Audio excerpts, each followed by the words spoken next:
सभी साथियों को मेरी तरफ से नमस्कार। तो साथियों, एक और वीडियो में एक बार फिर से आप सभी का स्वागत है। तो साथियों, अपने जो रीट पात्रता परीक्षा 2022 में जो हुई थी उसके अपने पुराने पेपरों का सॉल्यूशन देख रहे हैं। और जिन साथियों ने पीछे के वीडियो नहीं देखे हैं तो वो चैनल पर जा कर के देख सकते हैं। उनकी जानकारी के लिए मैं बता दूं कि अपने रीट पात्रता परीक्षा 2022 में जो लेवल 1 है उसके लिए हिंदी और मनोविज्ञान कर चुके हैं। और उसके बाद में लेवल 2 के लिए अपने हिंदी के तीनों शिफ्टों के पेपर कर चुके हैं।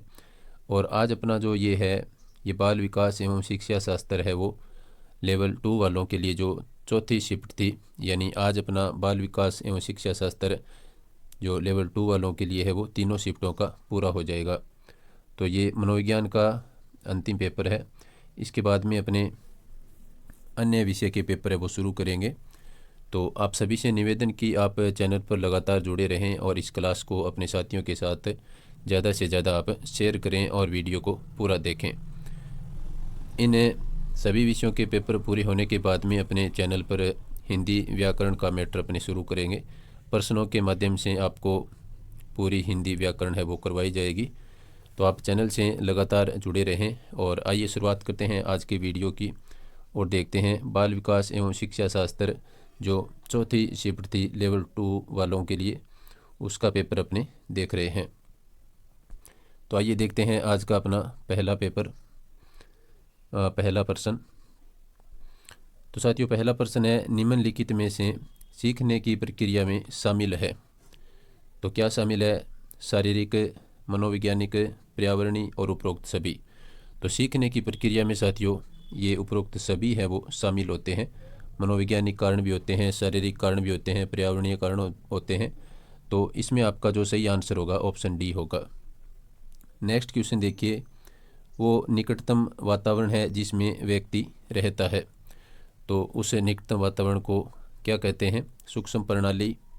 ऑप्शन बी है मेसो सिस्टम, और 3 नंबर पे एक्सो सिस्टम, और 4 नंबर यानी डी में है कालक्रम। तो साथियों, इस क्वेश्चन का आंसर होगा सूक्ष्म प्रणाली। ऑप्शन ए आपका यहाँ पर राइट आंसर होगा। तो सूक्ष्म प्रणाली वो निकटतम वातावरण है जिसमें व्यक्ति सीखता है। नेक्स्ट क्वेश्चन देखिए साथियों, 3 नंबर क्वेश्चन। खालिस्तान ने बहुबुद्धि का सिद्धांत है वो प्रस्तावित किया। तो यहाँ पर पूछा गया है कि बहुबुद्धि का सिद्धांत है वो किसने प्रस्तावित किया है। तो ऑप्शन है हार्वर्ड, गार्डनर, फ्रायड, बिन्ने और थर्स्टन। तो साथियों, इस क्वेश्चन का आंसर होगा आपका हार्वर्ड गार्डनर ने बहुबुद्धि का सिद्धांत है वो प्रस्तावित किया है। ये काफ़ी महत्वपूर्ण क्वेश्चन है। तो बहुबुद्धि सिद्धांत हार्वर्ड गार्डनर। तो बुद्धि के जितने भी सिद्धांत हैं उनको देने वालों के नाम आप अच्छी तरह से याद कर लें। चलते हैं अपने नेक्स्ट क्वेश्चन पर। और नेक्स्ट जो अपना क्वेश्चन है साथियों वो है आरटी अधिनियम 2009 से संबंधित।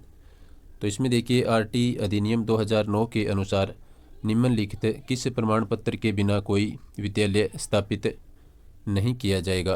तो वो प्रमाण पत्र कौन सा है? प्रशंसा, मान्यता, नियम एवं शर्तें और प्राधिकार। तो साथियों, इस क्वेश्चन का आंसर होगा कि मान्यता प्रमाण पत्र के बिना है वो कोई भी विद्यालय स्थापित नहीं किया जाता आरटी अधिनियम 2009 के अनुसार। तो इसमें बी ऑप्शन आपका राइट आंसर होगा। नेक्स्ट क्वेश्चन देखिए साथियों, 5 नंबर क्वेश्चन। अनुभव द्वारा उत्पन्न व्यवहार या व्यवहार क्षमता में किसी भी अपेक्षाकृत स्थायी परिवर्तन को खालिस्तान कहा जाता है। तो अनुभव द्वारा उत्पन्न व्यवहार या व्यवहार क्षमता में जो अपेक्षाकृत स्थायी परिवर्तन होता है उसको क्या कहा जाता है? उसको अधिगम कहा जाता है। ऑप्शन ए आपका यहाँ पर राइट आंसर होगा। तो मैं आपको बता दूं कि साथियों, अपना इसी नाम से टेलीग्राम चैनल भी है जेपी एग्ज़ाम रिव्यू के नाम से, तो उसको आप ज्वाइन कर लें। और लिंक मैंने डिस्क्रिप्शन में यहाँ पर दे दिया है। तो लिंक से यदि ज्वाइन नहीं होता है तो आप टेलीग्राम में जा कर के जेपी एग्ज़ाम रिव्यू के नाम से सर्च करेंगे तो वहाँ पर आपको टेलीग्राम चैनल मिलेगा, तो उसको ज्वाइन कर लें। और एक बार फिर से मैं आपको बता दूं कि इन पुराने पेपर्स को, रीट पात्रता परीक्षा के जो जितने भी पुराने पेपर हैं उनके बाद हम हिंदी व्याकरण को शुरू करेंगे। पुराने पेपर्स में आए हुए क्वेश्चन के अनुसार जितनी भी भर्तियों में हिंदी व्याकरण के क्वेश्चन पूछे गए हैं उनको अपने पेपर की पीडीएफ के माध्यम से देखेंगे तो आप चैनल से लगातार जुड़े रहें, इसलिए आप चैनल को सब्सक्राइब करके और बेल आइकन को दबा करके रखें ताकि आपको हर वीडियो का नोटिफिकेशन है वो समय पर मिलता रहे।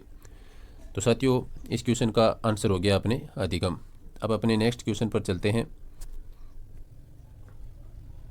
नेक्स्ट क्वेश्चन भी साथियों आरटी अधिनियम 2009 से संबंधित दिया गया है। तो इसमें देखिए, आरटी अधिनियम 2009 के अनुसार प्रारंभिक शिक्षा का अर्थ पूछा गया है। तो इसमें ऑप्शन देखिए, पहली कक्षा से 8वीं कक्षा तक, प्रथम श्रेणी से पहले की कक्षा, 8वीं से 12वीं कक्षा और माध्यमिक शिक्षा। तो साथियों, इस क्वेश्चन का जो आंसर आप अनुमान लगा सकते हैं कि प्रारंभिक शिक्षा का पूछा है, तो इसमें माध्यमिक शिक्षा नहीं होगा और 8वीं से 12वीं तक ये भी नहीं होगा। इसके बाद में प्रथम श्रेणी से पहले की शिक्षा, तो ये भी नहीं हो सकता। तो आपका बच गया पहली कक्षा से 8वीं कक्षा तक की जो शिक्षा है वो क्या होती है, प्रारंभिक शिक्षा मानी जाती है। तो ए ऑप्शन यहाँ पर आपका राइट आंसर होगा। नेक्स्ट क्वेश्चन देखिए, 7 नंबर क्वेश्चन, आनुवंशिकता तंत्र के अध्ययन के क्षेत्र में नवीन शोध किस दिशा की ओर अग्रसर है। तो ऑप्शन है कोशिका विज्ञान और जीव मिति, जानवरों का प्रायोगिक प्रजनन और उपरोक्त सभी। तो साथियों, मैं आपको यहाँ पर बता दूं कि इस क्वेश्चन में कोई प्रॉपर आंसर नहीं होने के चलते इस क्वेश्चन में सभी को है वो बोनस दिया गया था। तो इस क्वेश्चन के सभी को अंक बोनस के रूप में दिए गए हैं, इसमें कोई प्रॉपर आंसर है वो नहीं है। इसके बाद में नेक्स्ट क्वेश्चन अपने देखते हैं। आरटी अधिनियम से संबंधित क्वेश्चन एक बार फिर से हैं। तो आप देख लें कि आरटी अधिनियम है वो कितना महत्वपूर्ण है। इसके आपको 2 से 3 क्वेश्चन है वो अवश्य मिलेंगे। और एक इस बार नवीन शिक्षा नीति 2020 को मनोविज्ञान के सिलेबस में जोड़ा गया है, तो उसको भी आप अच्छी तरह से पढ़ें। 2 से 3 क्वेश्चन आपको नवीन शिक्षा नीति के देखने को मिलेंगे। तो नेक्स्ट क्वेश्चन देखिए, आरटी अधिनियम 2009 शिक्षकों के लिए प्रति सप्ताह कितने घंटे काम करने का निर्देश देता है। तो साथियों, 40 घंटे, 45 घंटे, 42 घंटे और 48 घंटे। तो साथियों, इसमें सही आंसर होगा ऑप्शन बी, 45 घंटे। जिन्होंने पीछे के पेपर देखे हैं उनको पता है कि इससे संबंधित पीछे भी क्वेश्चन आया है, और जिन्होंने वो पेपर देखा है उनको पहले से आंसर है वो दिमाग में आया होगा। तो 45 घंटे है वो एक शिक्षक को एक सप्ताह में दिए जाते हैं। नेक्स्ट क्वेश्चन देखिए साथियों, निम्नलिखित में से कौन व्यक्तित्व का जैविक निर्धारक नहीं है। तंत्रिका तंत्र, वाहिनीहीन ग्रंथियाँ, दैहिक संरचना और स्थितिजन्य संरचना। तो साथियों, इस क्वेश्चन का आंसर होगा ऑप्शन डी, स्थितिजन्य संरचना है वो क्या है, इसमें जो व्यक्तित्व के जैविक निर्धारक हैं उनमें शामिल नहीं है, बाकी तीनों शामिल होती हैं कि इसमें व्यक्तित्व के जैविक निर्धारक में। तो ऑप्शन डी इसमें आंसर होगा, ये इसमें शामिल नहीं है। नेक्स्ट क्वेश्चन देखिए साथियों, 10 नंबर क्वेश्चन, निम्नलिखित में से कौन आनुवंशिकता का सामान्य नियम है वो नहीं है। प्रगति, रूपांतर, प्रतिगमन जैसे पैदा होता है।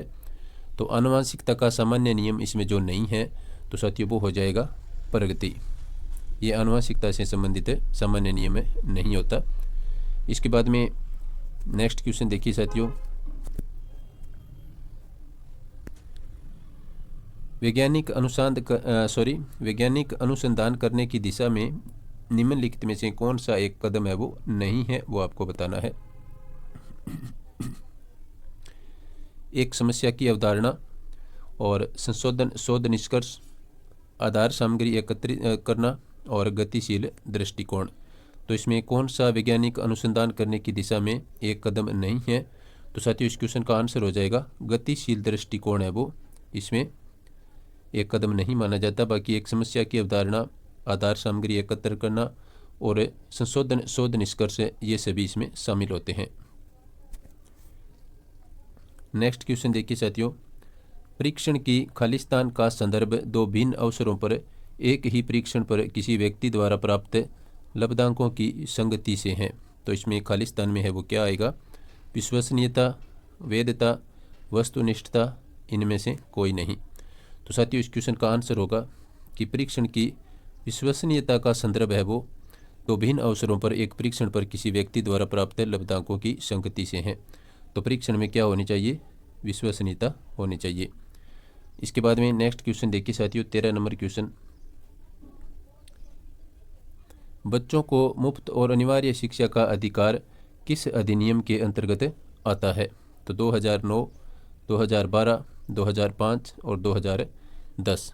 तो साथियों इस क्वेश्चन का आंसर होगा, जैसे अपने ऊपर पढ़ा था 2-3 क्वेश्चनों में, RTE अधिनियम 2009। तो इसमें देखिए ऑप्शन ए आपका यहाँ पर राइट आंसर माना गया है।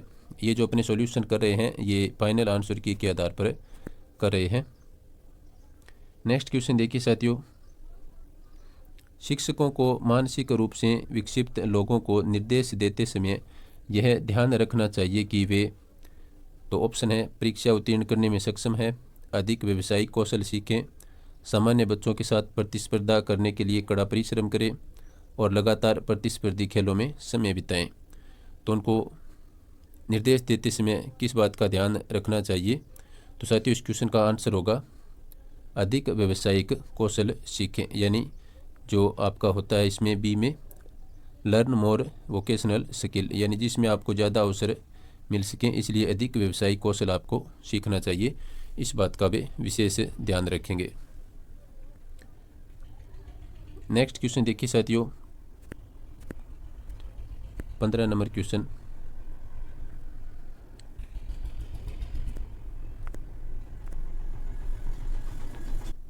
पंद्रह नंबर क्वेश्चन है साथियों, पारितोषिक तथा दंड के माध्यम से सीखना है, तो वो क्या है? परीक्षणात्मक अधिगम, सामाजिक अधिगम, क्रिया प्रसूत अधिगम, अनुबंधन और शास्त्रीय अनुबंधन। तो पारितोषिक तथा दंड के माध्यम से सीखना तो होता है साथियों आपका क्रिया प्रसूत अनुबंध। ऑप्शन सी यहाँ पर आपका राइट आंसर होगा।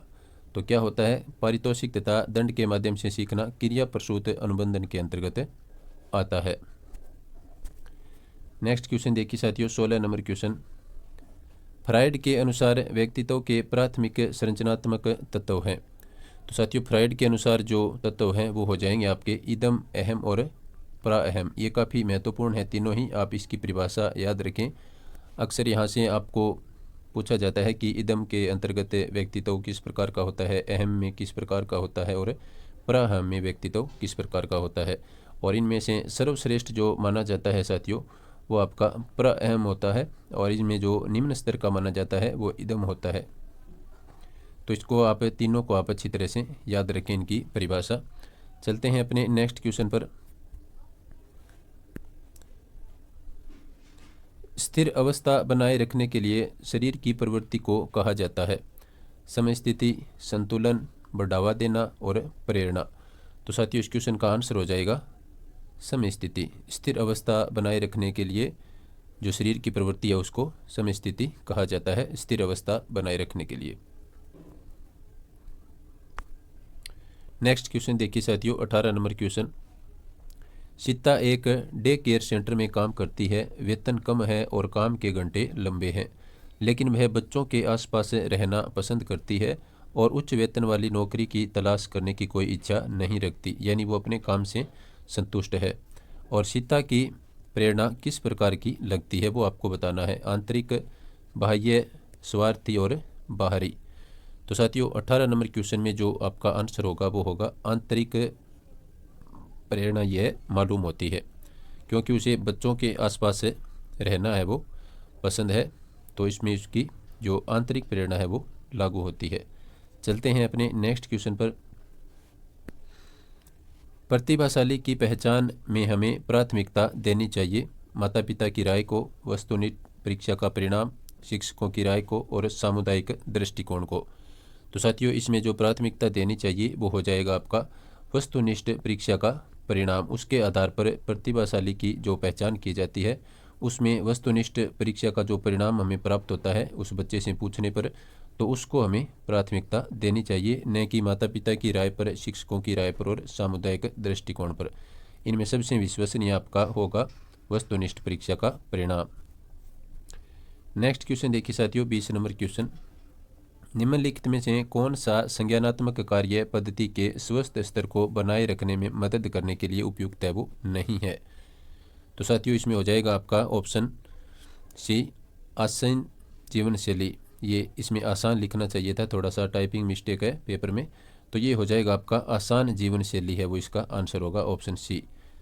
चलते हैं अपने नेक्स्ट क्वेश्चन पर, और उससे पहले आपसे एक बार फिर से छोटा सा निवेदन कि आप क्लास को लाइक और शेयर अवश्य करें अपने सभी दोस्तों के साथ। नेक्स्ट क्वेश्चन देखिए साथियों, जीवन अस्तित्व के संघर्ष और उत्तरजीविता की एक सतत श्रृंखला प्रस्तुत करता है, ये किसके द्वारा कहा गया है?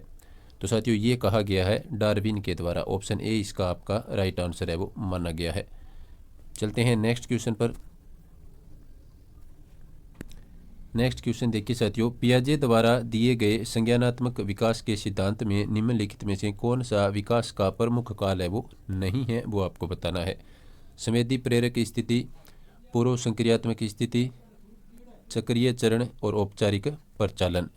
तो इसमें जो नहीं है साथियों वो हो जाएगा आपका चक्रीय चरण, क्योंकि ये इसकी जो पियाजे की जो संज्ञानात्मक विकास के सिद्धांत है उसमें ये शामिल नहीं है। बाकी ये तीनों विकास की एक तरह से अवस्थाएं होती हैं, संवेदी परक, पूर्व संक्रियात्मक और औपचारिक प्रचालन, ये सबसे आपकी पहली हो जाएगी। उसके बाद में पूर्व संक्रियात्मक आती है और औपचारिक प्रचालन है वो आपकी सबसे लास्ट में आती है। तो इसमें सी ऑप्शन आपका आंसर होगा। नेक्स्ट क्वेश्चन देखिए साथियों, 23 नंबर क्वेश्चन, जब कोई व्यक्ति सूचनाओं को संसाधित कर रहा होता है तो मस्तिष्क में चलने वाली मानसिक गतिविधि क्या कहलाती है? तो साथियों वो कहलाती है विचारण यानी थिंकिंग। किसी सूचना को अपने इकट्ठा कर रहे हैं तो अपने दिमाग में उसके प्रति जो मानसिक गतिविधि चलती है उसको विचारण या फिर थिंकिंग कहते हैं। नेक्स्ट क्वेश्चन देखिए साथियों, 24 नंबर क्वेश्चन, बुद्धि लब्धि का सूत्र यहाँ पर आपको बताना है कि बुद्धि लब्धि निकालने का सूत्र कौन सा है। तो इस सूत्र को आप अच्छी तरह से याद करें, ये काफ़ी बार है वो पुराने पेपरों में पूछा जा चुका है। तो साथियों बुद्धि लब्धि निकालने का जो सूत्र है वो यहाँ पर सही ऑप्शन है, ऑप्शन ए में जो दिया गया है MA/CA × 100। इसको आप अच्छी तरह से याद कर लें, बहुत बार पुराने पेपरों में पूछा गया है। तो इसमें MA/CA × 100 जहाँ पर होगा वो बुद्धि लब्धि निकालने का सूत्र होता है। नेक्स्ट देखिए साथियों, 25 नंबर क्वेश्चन, आत्मसात्करण क्या है? वर्तमान स्कीमा का प्रयोग बाह्य जगत के विश्लेषण के लिए, बेहतर में बदलने की प्रक्रिया, आंतरिक दुनिया के अनुकूल होना और इनमें से कोई नहीं। तो मैं आपको बता दूं कि इसमें जो आपका ऑप्शन है जो कटते हैं उनको आप देखेंगे कि अच्छी तरह से यदि आपको याद है तो इनमें से दो ऑप्शन तो आप काट दीजिए कि इनमें से कोई नहीं, यानी आंसर तो इन्हीं में से है। और आंतरिक दुनिया के अनुकूल होना ये है वो आत्मसात्करण नहीं होता है कन्फर्म रूप से। अब ऊपर बच गए दो ऑप्शन, तो इसमें आपको देखना है कि बेहतर में बदलने की प्रक्रिया और वर्तमान स्कीमा का प्रयोग बाह्य जगत के विश्लेषण के लिए। तो साथियों इस क्वेश्चन का जो आंसर माना गया है वो है ऑप्शन ए, वर्तमान स्कीमा का प्रयोग बाह्य जगत के विश्लेषण के लिए, ये इसका आंसर है वो माना गया है 25 में ए ऑप्शन।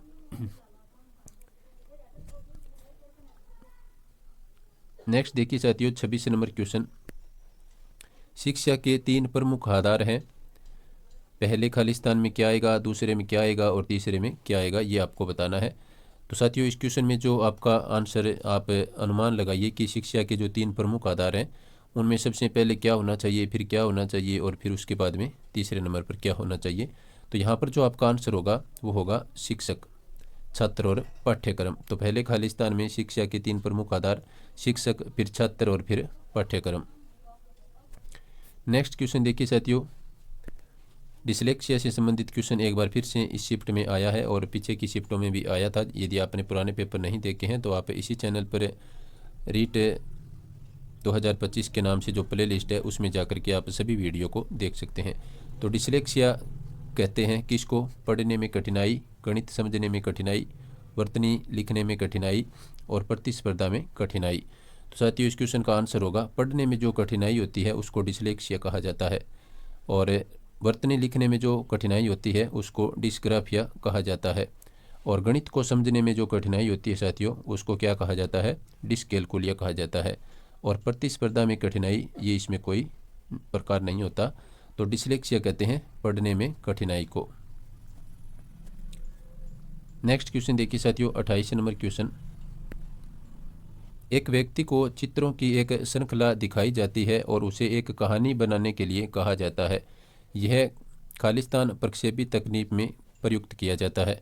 तो कथानक, संप्रत्यय परीक्षण, भूमिका निर्वाह, रोरसाक और नाटकीय प्रस्तुति। तो साथियों इस क्वेश्चन का जो आपका आंसर होगा वो होगा कथानक संप्रत्यय परीक्षण। ऑप्शन ए इसमें आपका राइट आंसर माना गया है। यानी थाइमेटिक अप्रेसिएशन टेस्ट इसको कहते हैं और इसका शॉर्ट में नेम TAT होता है। नेक्स्ट क्वेश्चन देखिए, निम्नलिखित में से कौन सी व्यक्तित्व का आकलन करने के लिए एक व्यक्तिगत विधि नहीं है? व्यक्ति इतिहास विधि, साक्षात्कार तकनीक, वस्तु सूची तकनीक और निर्धारण मापनी। तो साथियों इस क्वेश्चन का आंसर होगा आपका निर्धारण मापनी है वो व्यक्तिगत विधि नहीं होती, ये मूल्यांकन से संबंधित होता है। बाकी तीनों इसमें जो विधियां दी गई हैं वो व्यक्तित्व का आकलन करने के लिए व्यक्तिगत विधियां होती हैं। नेक्स्ट क्वेश्चन देखिए, 30 नंबर क्वेश्चन पर अपने पहुंच चुके हैं। आज का ये आखिरी क्वेश्चन है, निम्नलिखित में से कौन सा मानसिक मंदता के वर्गीकरण के अंतर्गत नहीं आता है?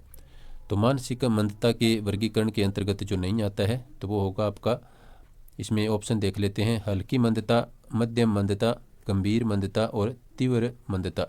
तो मानसिक मंदता के वर्गीकरण में जो नहीं होगा साथियों वो होगा तीव्र मंदता नाम की कोई इसमें चीज़ नहीं होती। बाकी इसमें सभी है वो मानसिक मंदता में आती है कि किसी में हल्की मंदता होती है, किसी में मध्यम मंदता होती है और किसी में गंभीर मंदता होती है, लेकिन तीव्र मंदता है वो इसमें शामिल नहीं है। तो डी ऑप्शन यहाँ पर आपका राइट आंसर माना गया है। तो एक बार फिर से बता दूं कि आप चैनल से लगातार जुड़े रहें।